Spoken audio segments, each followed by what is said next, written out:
held the hand of an elderly patient all night long just so the woman would not feel alone. Boy, that's something. Thank you, Amy. That's incredible. I want to thank you for what you've done. What a great story. I've heard about this story. Please come up and say a few words. Please, Amy. That's great.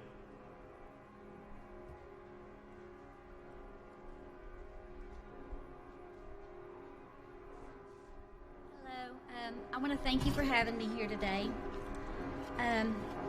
Being able to serve our country as a frontline worker during this pandemic has truly been an honor.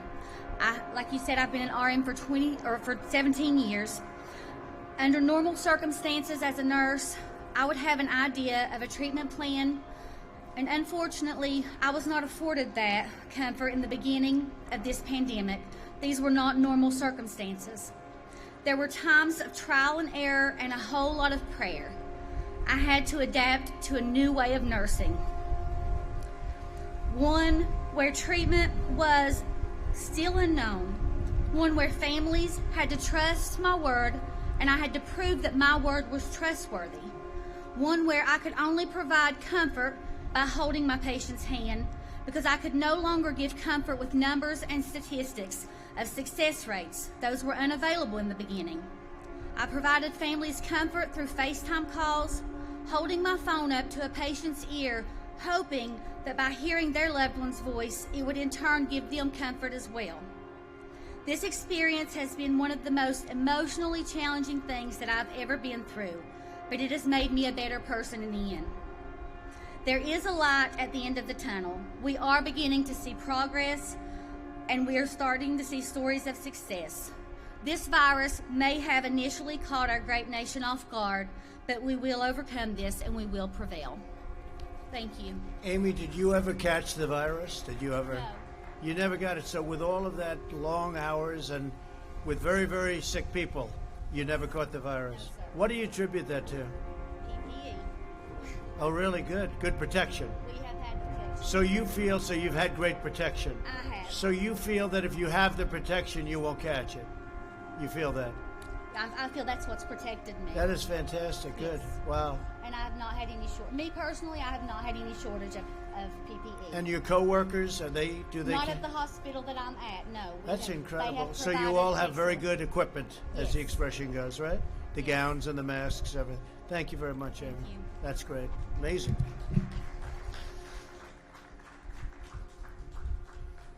It's a great story. Also with us is Ben Ross, the co-founder of a small custom tie business called Brackish Bow Ties in Charleston, South Carolina. Great place. Ben is also, with his team, has shifted to producing protective masks for medical workers, and he's done it completely free of charge. That's fantastic. As Ben says, we've pushed the gas pedal down, and we haven't let up. So Brackish Bow Ties has donated more than 2,000 masks to 31 medical facilities in 10 states. And Ben's also been able to keep all 48 of his employees on the payroll thanks to the Paycheck Protection Program. Great, Ben. Could you come up and say a few words? I can tell it's you by the tie. I assume that's the man I'm talking about. Thanks, Ben.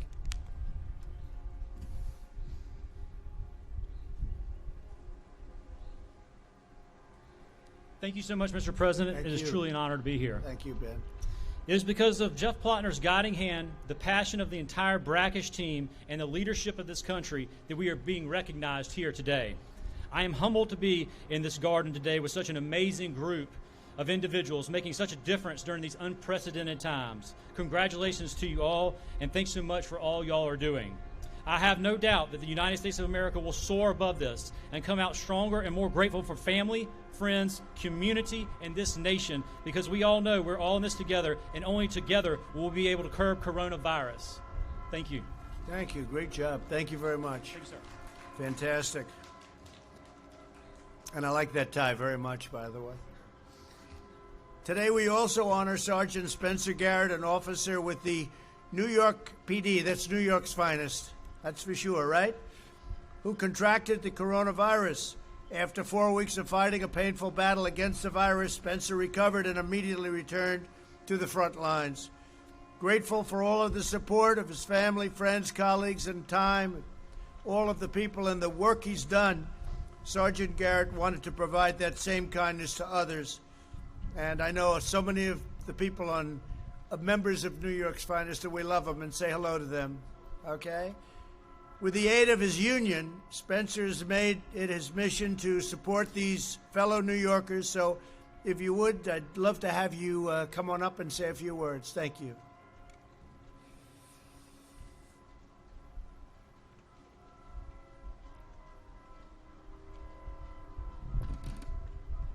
Good afternoon. First, I'd like to start by thanking President Trump and the First Lady for their unwavering support of the NYPD. Thank you. As one of your hometown cops, I thank you for your leadership during these uncertain times. On March 29th, I tested positive for COVID-19. Breaking the news to my parents, Janet and James, my brothers, Lee and Sam, and to my 8-year-old daughter, Liana, was downright scary. I saw the fear in their eyes. I looked at my daughter, and I assured her Daddy wasn't going anywhere. After a vigorous 1-month fight, I returned to duty in late April. After the experience with the virus, I felt compelled to help the residents of the housing developments that I patrol in East Harlem, New York. We are all in this fight together. Almost 6,000 uniformed and civilian members of the NYPD contracted COVID-19. Unfortunately, some of those members didn't make it home to their loved ones. Handing out N95 masks and engaging in important dialogue by educating the residents that not only do not have support and access to PPE hit close to home for me. Excuse me. I'm honored to be here. I'm honored to be an NYPD sergeant, and most of all, I'm honored to be an American. God bless police officers, first responders, and all of the frontline workers around the country. Thank you. So how was that? You went through that process, and it took quite a while? It took longer than you would have thought? It took almost 4 weeks, sir. And what was it, just complications? Complications. I'm an asthmatic, so it was a little more difficult for me. Oh, I see. And it took a little extra care, but my daughter was there for me. She helped me out a lot, and she's my hero. That's fantastic. Thank you. You're my hero. Thank you, sir. Thank you. Say hello to everybody. I will. Thank you. Great.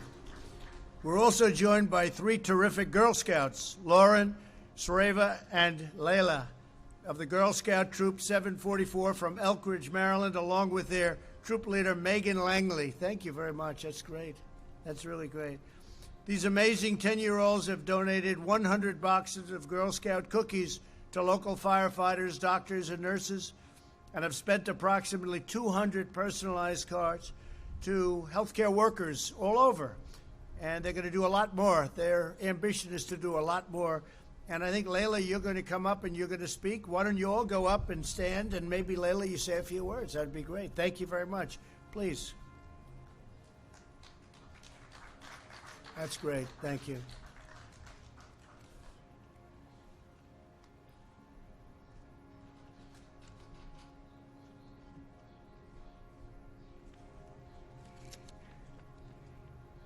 Hello, my name is Layla Khan with Girl Scout Troop 744. I just wanted to say thank you, Mr. President. It is an honor to have been invited to the White House, and it has been a very exciting day. We'd like to first thank you and your staffers for ensuring our safety today.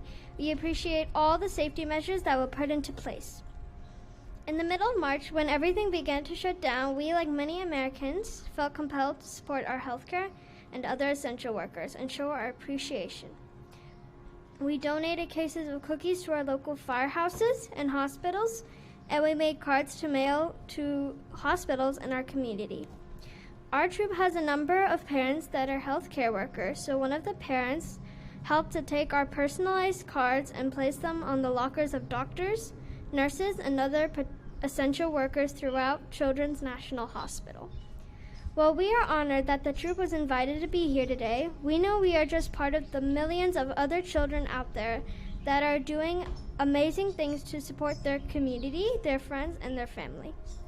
It is a privilege to be here representing all of them. They've made cards, painted pictures, held virtual parties, and have demonstrated how we are all in this together. Our message is that everyone can do something, whether it is donating cookies, adjusting to distance learning, or just helping out our parents. We have come together to support each other during this uncertain time. Thank you for the opportunity to serve our community, our essential workers, and our country. Thank you very much. Thanks, Layla. What a great job. Thank you very much. Thank you. Thank you. Thank you very much, all three. Great job. Also with us today is Clay Young, a real estate developer and landlord from Jonesboro, Arkansas. That's a fantastic place. In March, one of Clay's small business tenants informed him that they were concerned that they would be unable to afford the rent. He immediately took the tenant's rent check, ripped it up, and then waived April's rent as well. Clay had only one condition. He said to his tenant, take care of your family and pay your employees. Just take care of those employees, please. We'll get through this together. And that's what's happening. Clay then told 11 more small business tenants that he'd waive their rent payments as well. With the help of PPP loans, many reopened the doors this week. They just reopened. So, Clay, I want to thank you very much on behalf of all of us in this country. And if you'd come up and say a few words, that's a great thing. Thank you, Clay.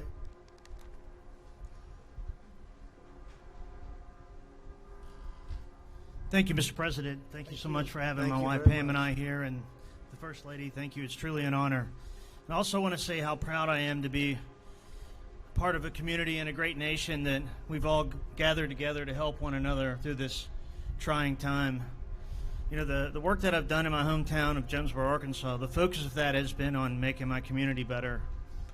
As I saw what the virus was doing, and I saw what the virus would be doing to the small business and to the employees of the small business, I realized that I needed to work with my tenants, and forgiving the rent was the only option.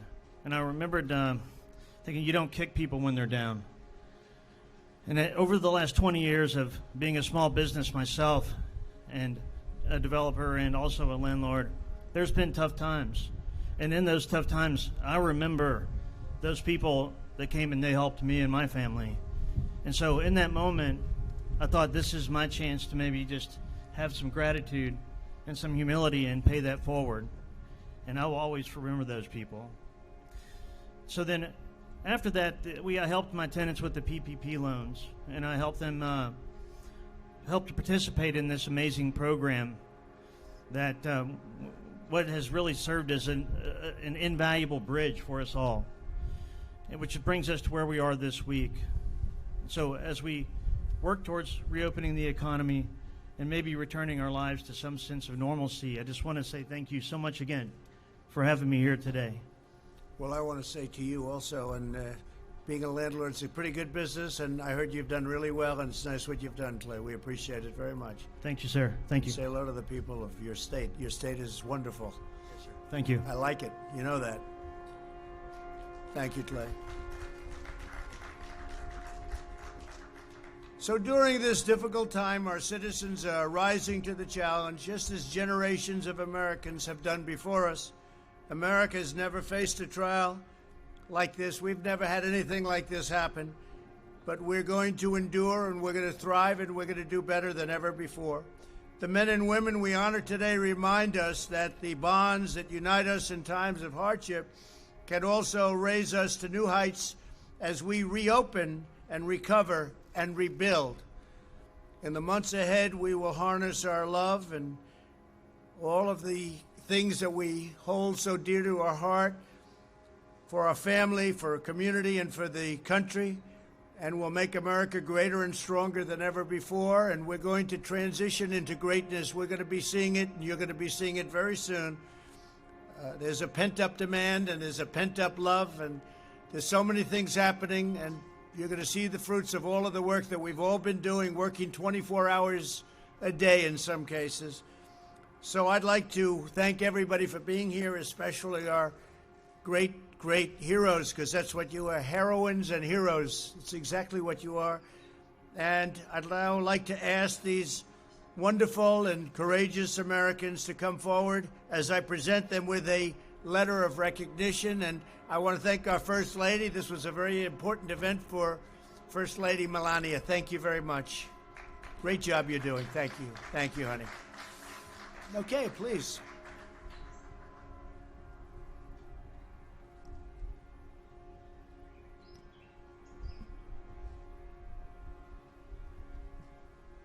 Amy Ford.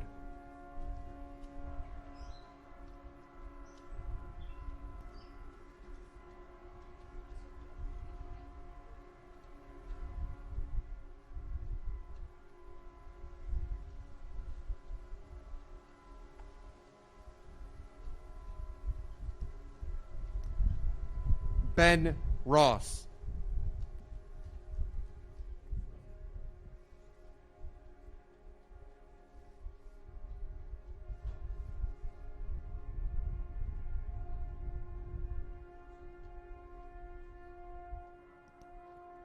Sergeant Spencer Garrett.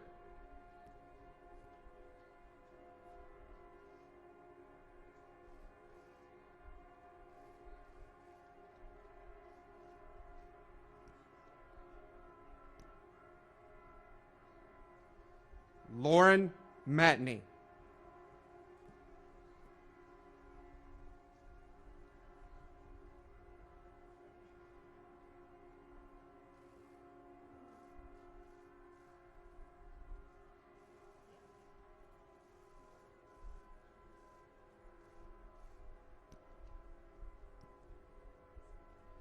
Shravia Anna Peretti.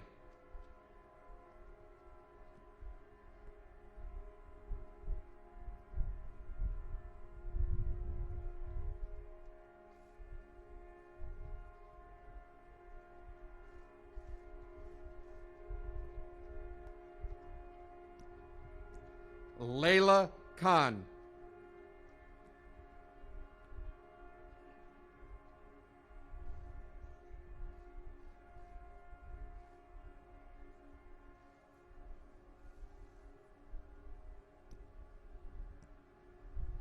Clay Young.